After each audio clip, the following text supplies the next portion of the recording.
spend a moment just to say thank you to people, because sometimes we take people for granted. Now, Belle, have you got anything to say to me? Laura, anything to say to me? Just putting us on the spot. No, we're just really excited about the manifesto. And we've been speaking to lots of people, and both of us been busy campaigning today, so it's kind of in between canvassing sessions. Reading another brilliant policy. So no, we're super excited. Lots of very positive responses. It's been absolutely fantastic on the doorstep. Obviously, all the little policy teasers that we've had over the past couple of weeks have been a great lead up to this. And I guess the name right. I think people are really excited, even more excited than they were in 2017. So we can't wait to hear what's next. And we've actually got 3,000 people on this call now, Jeremy. Well, that makes it, by my calculations, almost the biggest Zoom call for politics has ever been. Is that right? So today we launched the manifesto, and after that we had a lot of questions from the media as well as from members of the audience, and that gave me a chance to talk about the issues that we face in this election. It's been dubbed by all the media as a Brexit election, and obviously that is a big issue, and I've made it very clear what our policy is. I have to say, Jeremy, love the scarf. Absolutely love it. Within 6 months. Jeremy, above all, I want a scarf like that. In the country together. This is Tony, Great Yarmouth Labour. Mike Smith-Clare's our candidate. But see you soon, Jeremy. Earlier, it is Come about back and see us real soon. The awfulness of the extremes of poverty in Britain that have got worse and worse. Food bank usage, rough sleeping, homelessness, hungry children going to school, and all the issues that face so many poor families.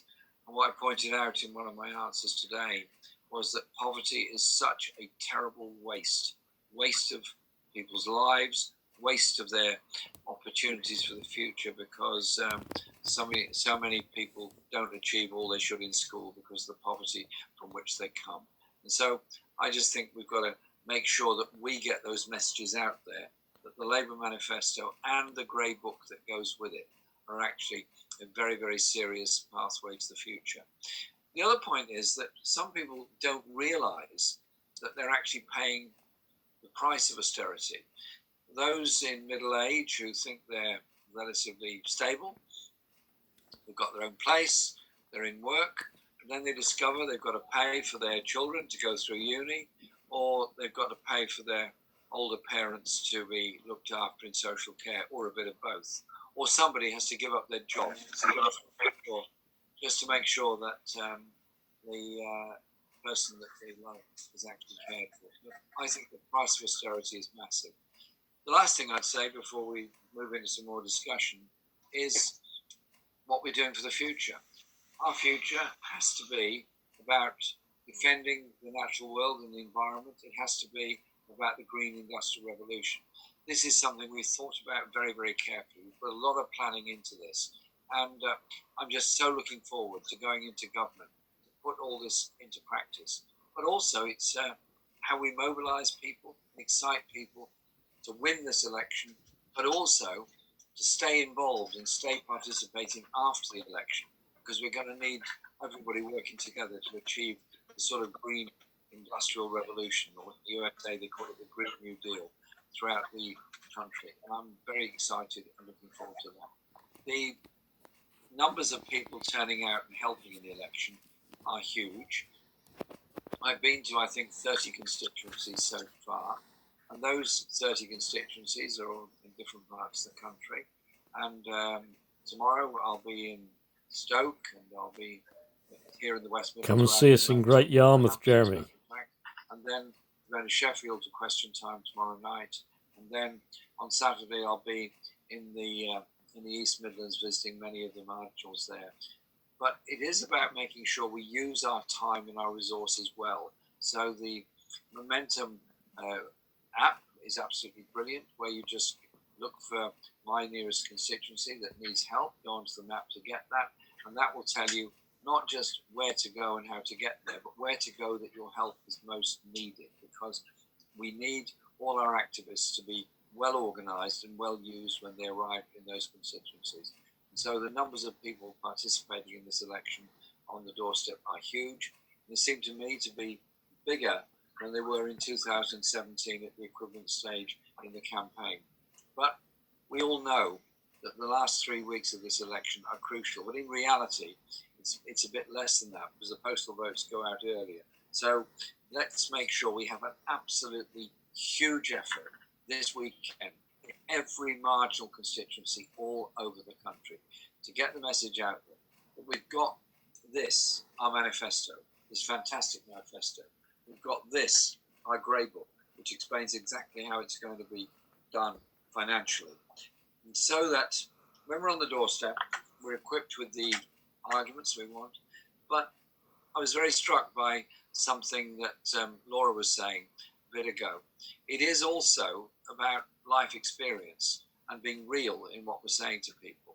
And so it is also conversing and engaging, and that's what excites people, and that's what's different about us as a party. We're 500,000 members from all walks of life. We're a huge party with huge knowledge and skills, and that's what's given us the manifesto that we've got. I'm very proud of that manifesto, and I'm very proud of the way the party is facing up to this election. And I'll be working absolutely flat out for the next 3 weeks to win the election. And I hope to be having to work flat out for the weeks and months and years after that in delivering this manifesto as a Labour government. It's so worth fighting for, and I really thank everyone for the effort they're putting in. But we're not there yet. Nobody's actually voted yet. It's up to us to win that trust and that support and keep that trust and support to get there. Thank you, Jeremy.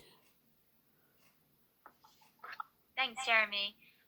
Thank you so much. We're so excited for you to be our next Prime Minister, and we're going to do all we can to make sure that it happens.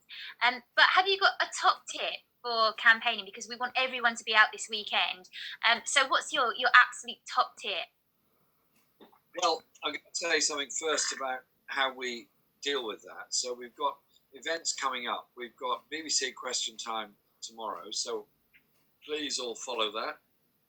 I'll be on at 7 o'clock, and the other party leaders will be on during the evening.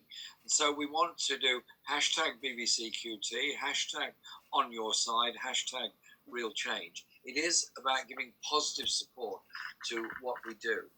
And we've got events coming up. We've got an arts policy launch coming up. Love the arts, Jeremy. Policy launch coming up. We've got the Race and Faith Manifesto coming up. We've got announcements on housing and so many other things coming up. And that is important that you recognise all these things. Top tip for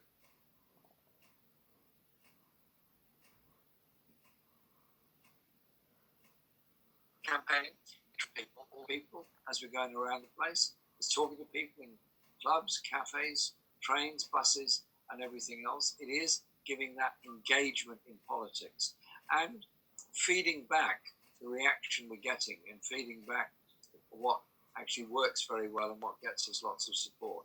But this weekend is a really, really crucial weekend for us. And so let's get a huge turnout in all of our marginal constituencies